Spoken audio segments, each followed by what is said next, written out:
کہ مرنے کے لیے ہم تیار ہو جائیں. یہ زندگی ختم ہونے والی ہے, کسی کو ہمیشہ یہاں نہیں رہنا ہے.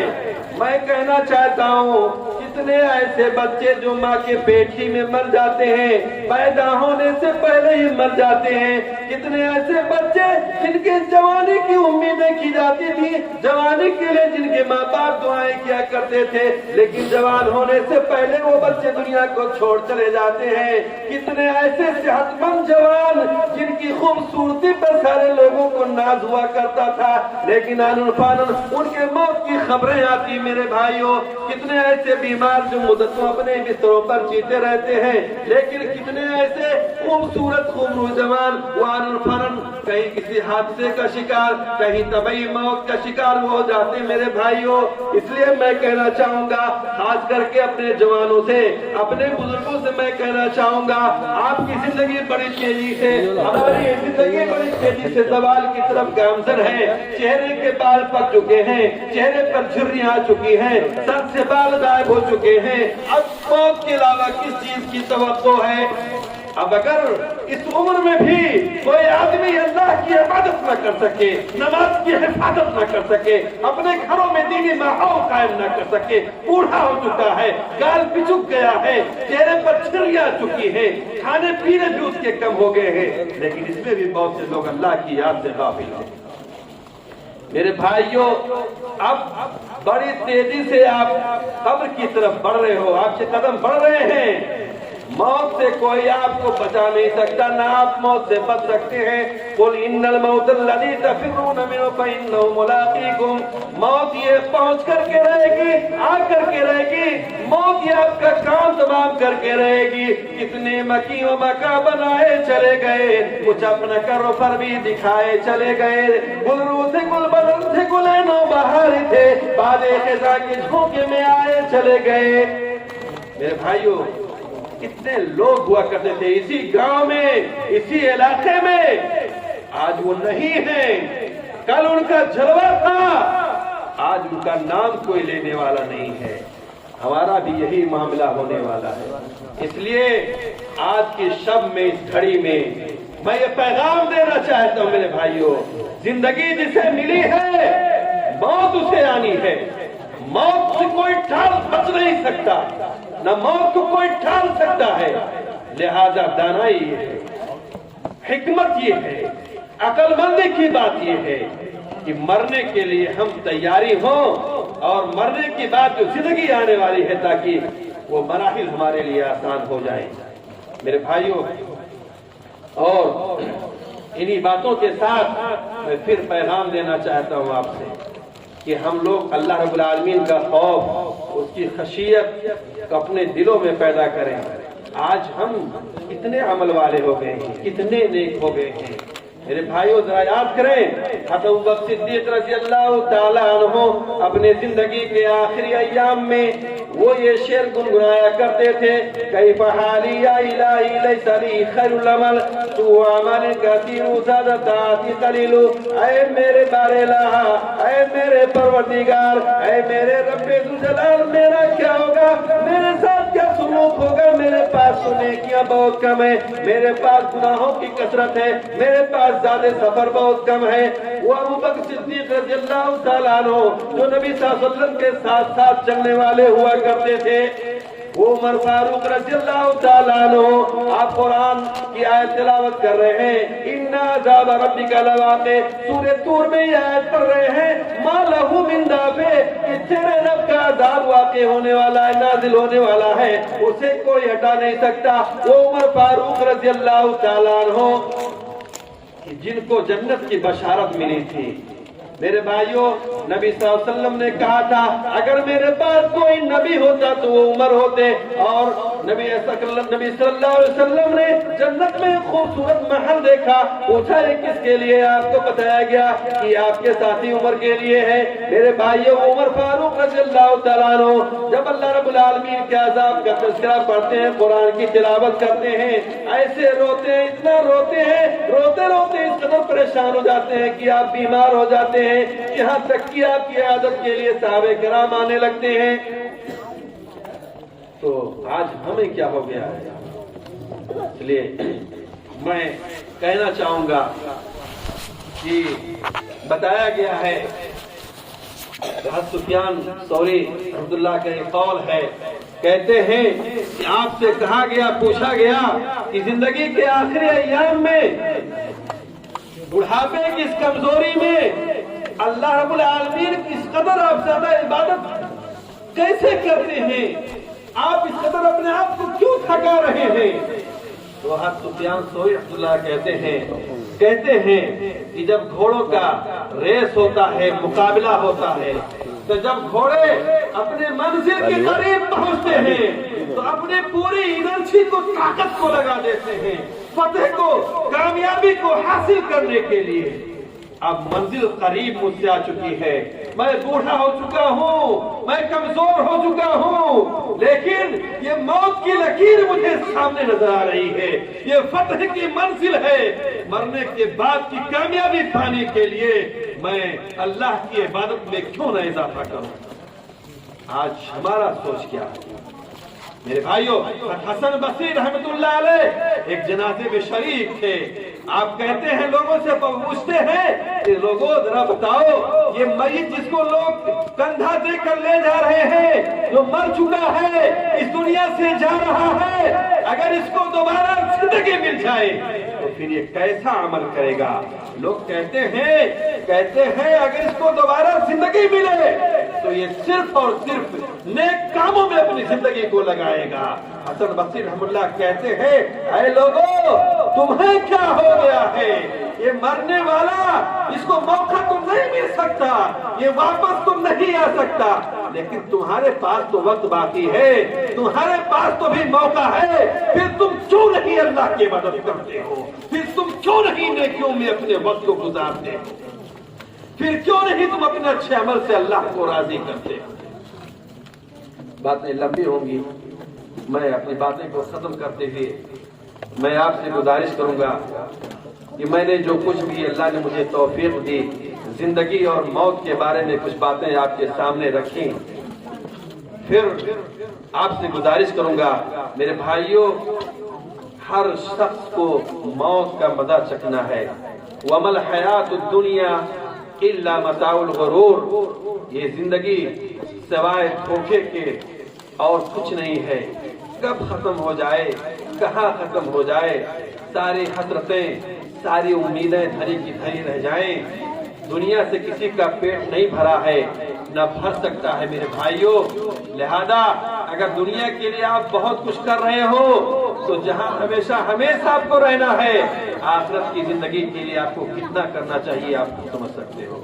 اللہ رب العالمین سے دعا ہے کہ اللہ العالمین ہمیں اپنی عبادت اور بندگی کی توفیق عطا فرمائے۔ اللہ العالمین ہماری نیکیوں کو قبول فرمائے۔ اللہ العالمین ہمیں اچھے عمل میں زندگی گزارنے کی توفیق عطا فرمائے۔ صبح ہوتی ہے، شام ہوتی ہے، زندگی یوں ہی تمام ہوتی ہے۔ یہ راتوں کے گزرنے سے، دن کے آنے سے، اس طریقے سے ہفتے اور مہینے کے جانے سے، سال آنے سے میرے بھائیوں یہ زندگی ہماری ختم ہو رہی ہے۔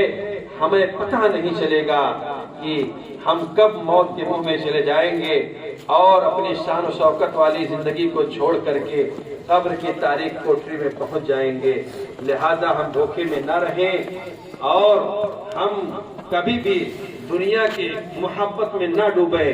آپ جانتے ہیں کہ کشتی پانی میں چلتی ہے، کشتی پانی میں چلتی ہے، لیکن اگر پانی کشتی میں آ جائے وہ کشتی ڈوب جاتی ہے۔ دنیا سے محبت کرو، لیکن دنیا کی محبت اگر غالب آ جائے گی تو پھر ہم دنیا کے ہو کے رہ جائیں گے۔ لہذا ہم دنیا کو پانی کی طریقے سے سمجھیں، اپنی کشتی کو اس پر دوڑائیں، لیکن دنیا کو اپنے اندر سمانے نہ دیں۔ جس دن دنیا کی محبت، دنیا کی شان و شوکت، دنیا کی رنگینیاں ہمارے ذہن و دماغ میں چھا گئیں تو پھر ہم دنیا کے ہو جائیں گے، آخرت سے غافل ہو جائیں گے۔ اس لیے میرے بھائیوں دنیا کو دنیا سمجھیں اور آخرت کی جو زندگی ہمیشہ کی زندگی ہے ابدی زندگی ہے اور دنیا تو ختم ہونے والی ہے لہذا ختم ہونے والی کے پیچھے ہم نہ چلیں جو ہمیشہ ہمیں باقی رہنے والی ہے اس کے لیے تیاری کریں اللہ رب العالمین ہمیں دنیا میں بھی سرخرو کرے اور آخرت میں بھی اللہ رب العالمین ہمیں بلند بالا اور بہتر مقام عطا فرمائے ربنا آتنا فی الدنیا حسنہ وفی الآخرۃ حسنہ وقنا عذاب النار اللہ رب العالمین ہمارے گناہوں کو معاف فرمائے اللہ ہماری نیکیوں کو قبول فرمائے اللہ ہماری زندگی کو بہتر بنائے اللہ ہمیں موت کی سختی سے بچائے اللہ ہمارے قبر کو تو روشن اور کشادہ کر دے اللہ میدان محشر کی سختیوں کو تو آسان کر دے اللہ ہمیں جہنم کی آگ و عذاب سے بچاتے ہوئے جنت الفردوس میں اعلیٰ مقام عطا فرمائے وآخر دعوانا ان الحمدللہ رب العالمین